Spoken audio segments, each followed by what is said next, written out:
باللہ من الشیطان الرجیم بسم اللہ الرحمن الرحیم قل یا ایہا الکافرون لا اعبد ما تعبدون ولا انتم عابدون ما اعبد ولا انا عابد ما عبدتم ولا انتم عابدون ما اعبد لکم دینکم ولی دین۔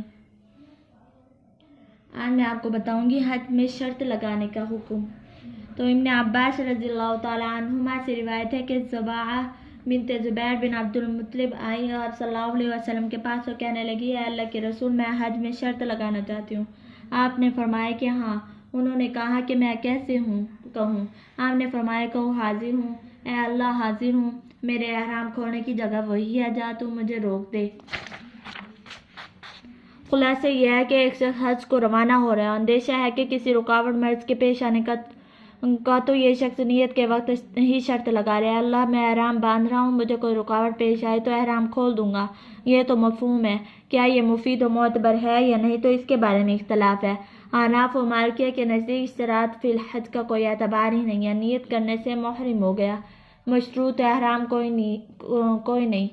ہاں اگر راستے میں کوئی رکاوٹ پیش آ گئی تو اسے احصار کرا دیں گے، احصار والا حکم لاگو ہوگا جس کا ذکر سورہ بقرہ میں ہے۔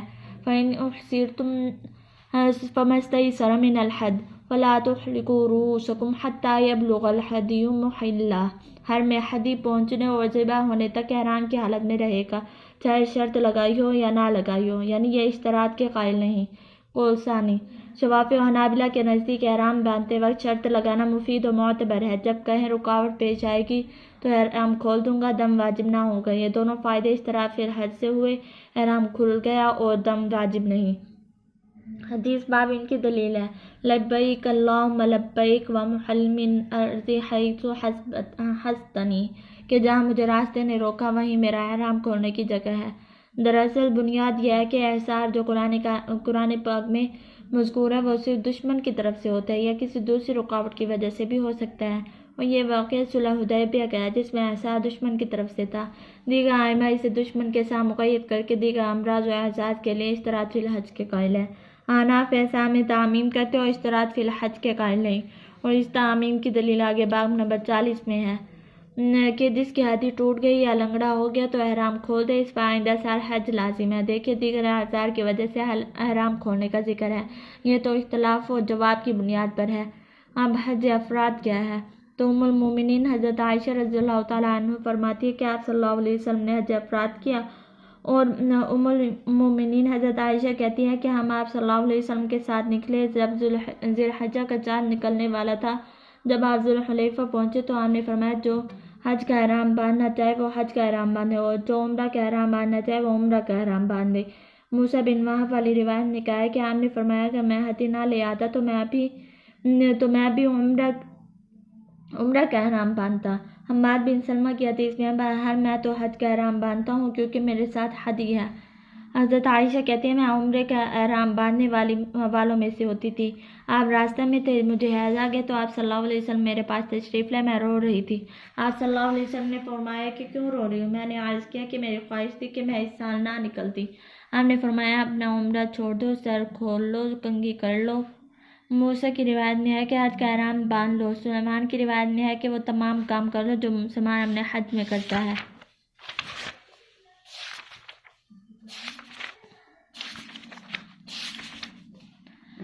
اب یہ ہے کہ ایک تو آپ طواف قدوم، طواف زیارت اور طواف الوداع کا مفہوم ذہن میں رکھیں، آنے والا ابواب میں ان کا ذکر ہے۔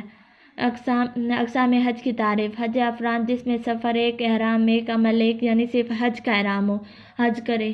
ایک ہونے کا مطلب واضح ہے۔ حج تمتع جس میں سفر ایک، احرام دو، اعمال دو، یعنی اشر حج میں عمرے کا احرام باندھ کر جائے، عمرہ کر کے احرام کھول دے، پھر ایام حج میں احرام باندھ کر حج کرے، یہ تمتع ہے۔ ایک سفر سے فائدہ اٹھا کر دو عمل کر لیے۔ حج قران جس میں سفر ایک، احرام ایک، عمل دو، یعنی حج و عمرہ دونوں کا احرام ایک ساتھ باندھا جائے، وہاں پہنچ کر عمرہ کر کے احرام میں رہے، اسی احرام سے حج کرے، یہ قران ہے۔ حج و عمرہ دونوں کے اعمال کو ایک احرام میں ملا دے۔ ایک منسوخ قسم ہے۔ فسق الحج الی العمرہ کہ حج کا احرام باندھ کر چلے، حرم پہنچ کر اسی احرام کو احرام عمرہ قرار دے کر عمرہ کر لیا اور احرام کھول لیا۔ حجۃ الوداع کے سال ایسے صحابہ کرام کو اس کا حکم دیا جو حج کا احرام باندھ کر آئے تھے اور ہدی سال نہ لائے تھے، جبکہ آپ صلی اللہ علیہ وسلم بذات خود ہدی لائے تھے، اور دیگر بعض حضرات بھی اسی لیے عمرہ ادا کرنے کے بعد احرام میں رہے حتیٰ کہ حج ادا کر لیا۔ حج کی یہ قسم عند الجمہور منسوخ ہے، کیونکہ یہ رسم جاہلیت کی تردید کے لیے فرمایا تھا، اور دور جاہلیت میں حج اشہر حج کے اندر عمرہ کو احرام کھول دو کہ جب بغیر احرام کے مکہ مکرمہ میں رہیں گے تو سب کے سامنے مسئلہ واضح ہو جائے گا۔ اشہر حج میں عمرہ جائز ہے، یہ اس وقت ضرورت کے لیے ہو، مستقل نہ ہو۔ اقسام حج میں سے افضل کون سی ہے؟ تو حناف کے نزدیک سب سے افضل حج قران ہے، یہی آپ صلی اللہ علیہ وسلم کا حج تھا، اور اس میں زیادہ وقت احرام میں رہنا پڑتا ہے، پھر تمتع، پھر افراد۔ اور شوافی کے نزدیک افضل جو ہے حج افراد ہے، پھر تمتع، پھر قران۔ افراد کی افضلیت کے لیے حج کے بعد ذی الحجہ میں عمرہ کرنا ضروری ہے۔ مالکیہ کے نزدیک افضل جو ہے وہ حج ہے، پھر قران، پھر تمتع۔ حنابلہ کے نزدیک افضل حج تمتع، پھر افراد، پھر قران۔ یہ اختلاف روایت کے اختلاف کی بنا پر تھا۔